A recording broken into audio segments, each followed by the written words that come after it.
भारत निर्वाचन आयोग द्वारा लोकसभा आम निर्वाचन 2024 की घोषणा के पश्चात ही आदर्श आचार संहिता पूरे नालंदा जिले में प्रभावी हो गई है। इसी परिप्रेक्ष्य में शशांक शुभंकर, जिला दंडाधिकारी द्वारा नालंदा जिले भर में लोकसभा आम निर्वाचन 2024 के दौरान विधि व्यवस्था एवं लोक व्यवस्था बनाए रखने हेतु त्वरित कार्रवाई करने हेतु दंड प्रावधान संहिता 144 के अंतर्गत प्रदत्त शक्तियों का प्रयोग करते हुए निषेधाज्ञा लागू की गई है। 5 या 5 से अधिक व्यक्ति एक साथ जमा होकर किसी भी प्रकार की सभा, जुलूस, बैठक एवं धरना प्रदर्शन बिना सक्षम प्राधिकार की पूर्वानुमति के नहीं करेंगे। ध्वनि विस्तारक यंत्र का प्रयोग बिना सक्षम पदाधिकारी की पूर्वानुमति के नहीं करेंगे। The Bihar control of the use and play of loud speakers act 1955 के अंतर्गत ध्वनि विस्तारक यंत्र का प्रयोग रात्रि 10 बजे से प्रातः 06 बजे तक पुनर्तः वर्जित रहेगा। किसी भी व्यक्ति, राजनीतिक दल, संगठन के द्वारा राजनीतिक प्रयोजन से संबंधित किसी भी प्रकार के सभा, जुलूस, धरना प्रदर्शन तथा ध्वनि विस्तारक यंत्रों का प्रयोग बिना सक्षम प्राधिकार के पूर्वानुमति के नहीं किया जाएगा।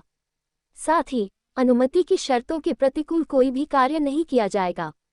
कोई भी व्यक्ति, संगठन या राजनीतिक दल किसी भी ऐसे पर्चा, आलेख, फोटो आदि का प्रकाशन नहीं करेंगे जिससे धार्मिक, जातीय या सांप्रदायिक उन्माद फैलने की संभावना हो।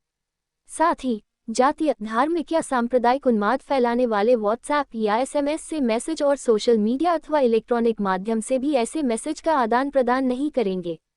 आचार संहिता के बाद 22 कार्यों पर पूर्ण प्रतिबंध रहेगा।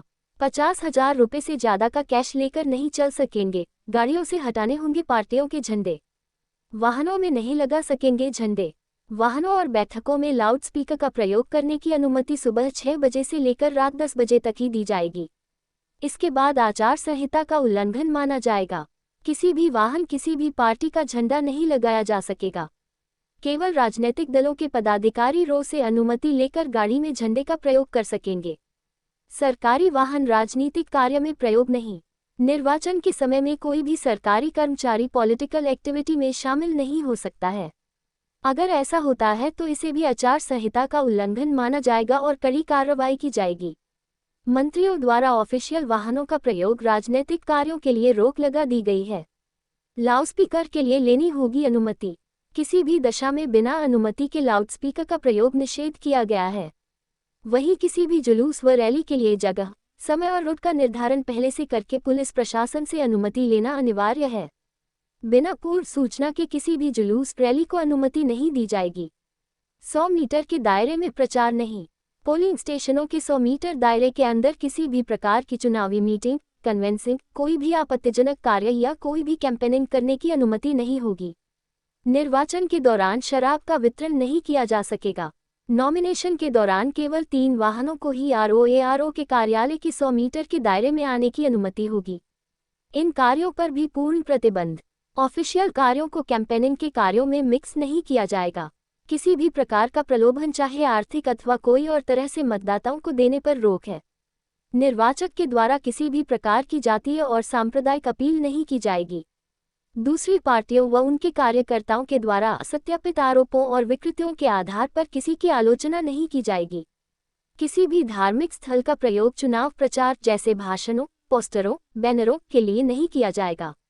ऐसे किसी भी जगह पर रैली की अनुमति नहीं दी जाएगी जहां पर पहले से किसी पार्टी की बैठक चल रही हो। बूथों और पोलिंग स्टेशनों के आसपास किसी भी प्रकार के झंडे, पोस्टर, चिन्हों या प्रचार सामग्री का प्रयोग करना निषेध है।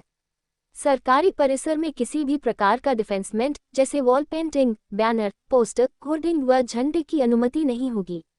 गेस्ट हाउसों में किसी भी प्रकार की पॉलिटिकल एक्टिविटी की अनुमति नहीं होगी।